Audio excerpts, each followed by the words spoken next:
Hey guys, this is Jay Calderon with Jay Unboxing here, giving you my immediate reaction to Ritson versus Jeremias Ponce, which took place in Newcastle here, of course, on Saturday, airing live on DAZN. Now, this was a junior welterweight clash with a lot of sort of world level implications between two pretty evenly matched guys on paper.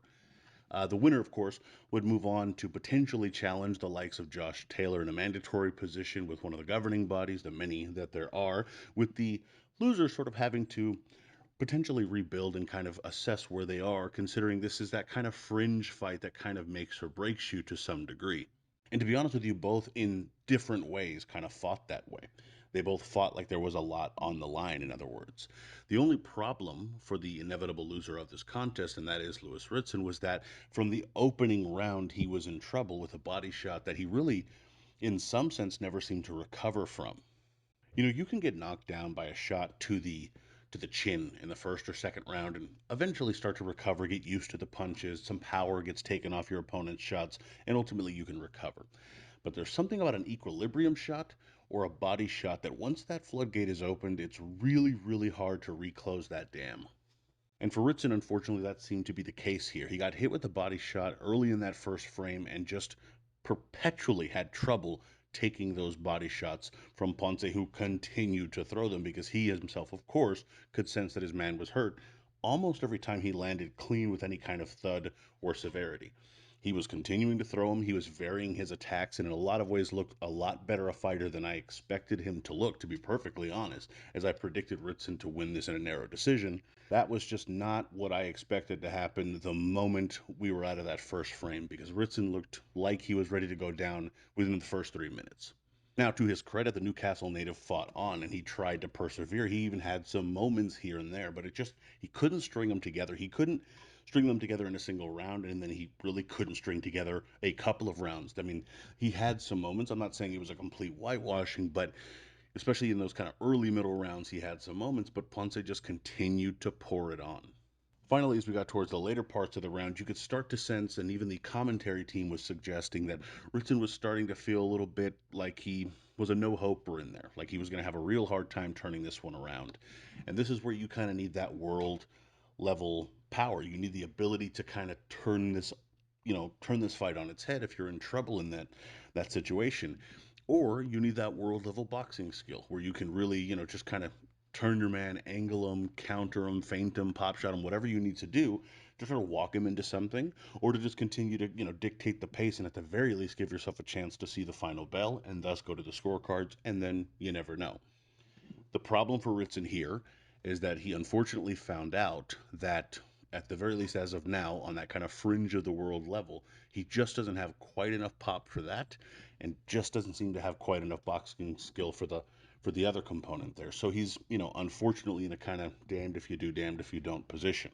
And then as you got into the final stages of this fight, into the 10th round, you had kind of a unique sequence of events that took place. After he was being a little bit beaten up against the ropes, his corner decided to throw in the towel because he just wasn't able to fight back, which is what his sort of tactic had been in this fight, to kind of fight fire with fire, fight back when he was being hit and kind of brutalized by Ponce at times. And he wasn't able to do it, but the referee takes the towel, actually throws it back out of the ring, and continues to allow Ritson to fight on. The problem was, from that point, Ritson was trying to box. He was trying to create some separation. He was trying to move. He just didn't have that in him. And once you try doing that later in a fight, when you've had your stamina, your endurance, your will, your tenacity beaten out of you, it's very difficult to suddenly start moving, like your Sugar Ray Leonard in there. It's just not an easy thing to do ever, much less when you're down 1,000 rounds to 1. Ultimately, he was dropped by a body shot and barely seemed to be interested in beating the count. He was then sort of dropped half again, though it looked more like an issue of just not being able to stand as it did an official knockdown. But at that point, the referee waved off the bout and awarded Ponce the KO victory in the 10th frame. Now, kind of breaking down where these fighters go from here, I kind of alluded to it initially with Ritson here. He's in a tough position. He doesn't seem able to cut down to a weight where his power will potentially have more of an effect on his opponents at 135 pounds. But at 140 pounds, he might not have quite enough power to make a difference there, and he probably isn't a good enough boxer to compete at the very top of that level, unfortunately for him. He's in a very precarious position here, a bit of a no man's land, because if you were his promoter or his handler, his advisor, you're his Al Heyman. Let's go with. At the end of the day, what would you do here? How would you chart this for him? I mean, at this point, you have to almost kind of go maybe like an Anthony Crawla route, where Anthony was for many years of his career kind of perceived as a regional or British or European level fighter. So instead of continuously chasing those world dreams, you just kind of let him bide time, have him face those domestic rivals, and if he was good enough, which he ended up becoming, he was able to build himself up into a very, very good domestic fighter that ultimately ended up winning world honors because he happened to string together some really good performances later in his career because he had seasoned himself. He had learned from his previous mistakes. He also then had some opportunities to have some really good domestic fights where he made some good money and he was a part of a lot of big nights and that worked for him. I think to some degree that's probably what you should do with Ritson, because continuing to throw him into the sort of lion's den there, if you will, with fighters that are just a level or two or however many levels above him, he has a good enough chin that that's going to be a real problem because he's going to take a few beatings to say the least before, enough might just truly be enough. It's very difficult to say that, hey, would you like to be a very good domestic fighter and make some decent money when it seems so close to that kind of upper echelon for Ritson. But at the end of the day, that, in my very humble personal opinion, and what the hell do I know, that seems to be the best route for the Newcastle native.